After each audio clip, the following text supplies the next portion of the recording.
नमस्कार, एक बार फिर से आपका बहुत बहुत अभिनंदन करते हैं। पिछले 24 घंटे से लगातार हम कमेंट्री कर रहे हैं कि क्या हो रहा है इस देश की राजनीति में और दोनों गठबंधन के भीतर क्या क्या हो रहा है। क्या एक सप्ताह के अंदर में नए नए ट्विस्ट हुए हैं, उसको लेकर के हमने खबरें आपको बताई। लेकिन अब जो खबर लेकर के आए हैं उसमें बहुत बड़ा ट्विस्ट है।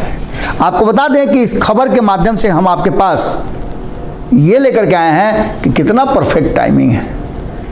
इस तरह की टाइमिंग राजनीति में बड़ा कारगर साबित होती है और ऐसे समय में मौके पर चौका मारा है चिराग पासवान ने कि सभी फ्लैट हो गए हैं, मुंह ताकते रह गए हैं। आपको बता दें कि लगातार चाचा भतीजा की जोड़ी को लेकर के कई तरह की चर्चाएं चल रही हैं। सिर्फ इसी चाचा भतीजे की नहीं, एक चाचा भतीजा वहां बेंगलुरु में भी पहुंचे हुए हैं, उनको लेकर भी चर्चा है। लेकिन चिराग पासवान ने सबको पीछे ढकेल दिया है।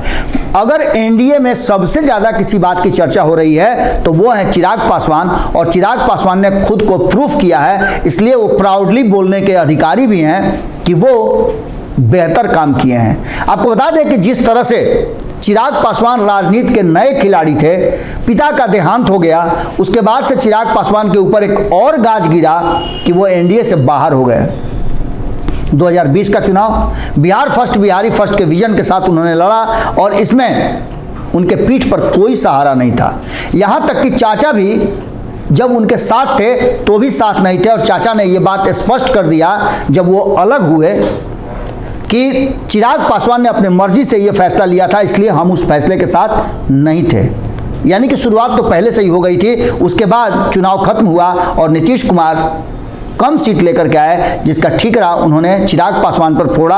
और चिराग पासवान ने अभी कुछ सोचते उससे पहले ही उनकी पार्टी दो भागों में डिवाइड हो गई और पशुपति कुमार पारस उनके 5 सांसदों को लेकर के अलग हो गए। यहाँ से अब चिराग पासवान की यात्रा शुरू होती है। उन्होंने लोगों से आशीर्वाद यात्रा के रूप में आशीर्वाद मांगा और वो अपने पिता की राह पर निकल पड़े। लगातार बिहार में समय देना, लोगों से बात करना, रैलियां करना, लोगों के दुख सुख में शामिल होना चिराग पासवान ने अपनी जीवनचर्या बना ली थी। दिल्ली कम रहते थे, पटना में ज़्यादा, और मीडिया के साथ साथ आम लोगों से भी मुलाकात करके वो बिहार की राजनीति में अपनी जड़ें मजबूत कर रहे थे, जिसमें वो सफल भी रहे। आज भी चिराग पासवान को लेकर के ये कहा जाता है कि वो अपने कुनबे के एक बड़े नेता के रूप में सामने आ गए हैं। इन सारी बातों को लेकर के भारतीय जनता पार्टी को जब एहसास हुआ और समय समय पर जब भारतीय जनता पार्टी ने चिराग पासवान की सेवाएं ली तो वो जानती थी कि चिराग पासवान और पशुपति कुमार पारस में किसे पिक करना है। भारतीय जनता पार्टी ने चिराग पासवान को पिक किया। उसके बाद से पशुपति कुमार पारस नाराज जरूर हुए, लेकिन अब चिराग पासवान ने जो मौके पर चौका मारा है, परफेक्ट टाइमिंग के साथ जो उन्होंने महाजाल फेंका है, वो कहीं ना कहीं पशुपति कुमार पारस ही नहीं, उनके भाई प्रिंस राज पर भी भारी पड़ने वाला है। या कहा जाए कि उनके पास कोई विकल्प नहीं है। इस विकल्प के साथ साथ मुंह ताकते रह गए हैं। एक तरफ ये कहा जा रहा है कि दोनों पार्टियों को एक करके फिर से लोक जनशक्ति पार्टी का निर्माण किया जाए, तो वहीं चिराग पासवान इसके लिए जो बातें रख रहे हैं वो बातें और शर्तें उनकी होगी।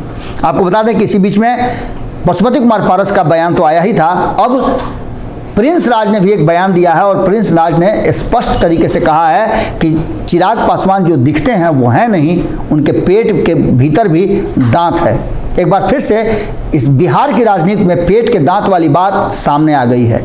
एक बार पेट के दांत की बात कहा था ललन सिंह ने नीतीश कुमार के बारे में, अब चिराग पासवान के बारे में उनके ही भाई पेट में दांत की बात कर रहे हैं। लेकिन इन सब से अलग चिराग पासवान अपने ही धुन में अपने ही रास्ते निकल पड़े हैं और उन्होंने जिस तरह से पशुपति कुमार पारस का जो बॉडी लैंग्वेज है, उनके बयान और भाषा बदले हैं, उसको लेकर के एक सोशल मीडिया में पोस्ट भी किया है। और खास करके ये पोस्ट इसलिए भी ज़्यादा महत्वपूर्ण है कि उन्होंने एक मीडिया संस्थान के साथ बातचीत के दौरान जो बातें कही है वो हम आपको बता रहे हैं। इंडिया टुडे के साथ बातचीत के दौरान उन्होंने जो बातें कही उसमें उनका दर्द भी छलका और चिराग पासवान का ऐसा दर्द छलका कि उन्होंने चाचा पर कई बातें कह दी।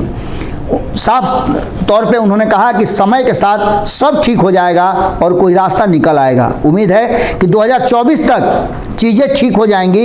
ईमानदारी से कहूँ तो पिछले 2 साल मेरे और परिवार के लिए कठिन समय थे। हमने कई चुनौतियां देखी है, उनका सामना भी किया है। अब मैं बहुत आगे आ गया हूं, लेकिन जब मैंने अपने चाचा जी की ओर देखा तो वो अभी भी जहां थे वहीं खड़े हैं। उन्हें उत्तेजित होते हुए देखता हूं तो दुख होता है।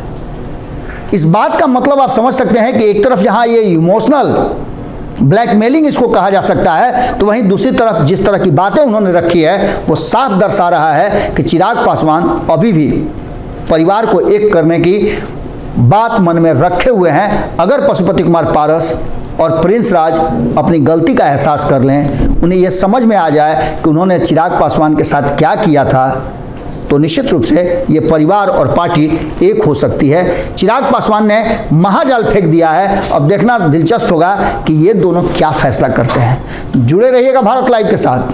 कमेंट्री लगातार जारी है, क्योंकि आज पूरे दिन दोनों खेमे में क्या कुछ हो रहा है हम आपको लगातार पहुंचाते रहेंगे।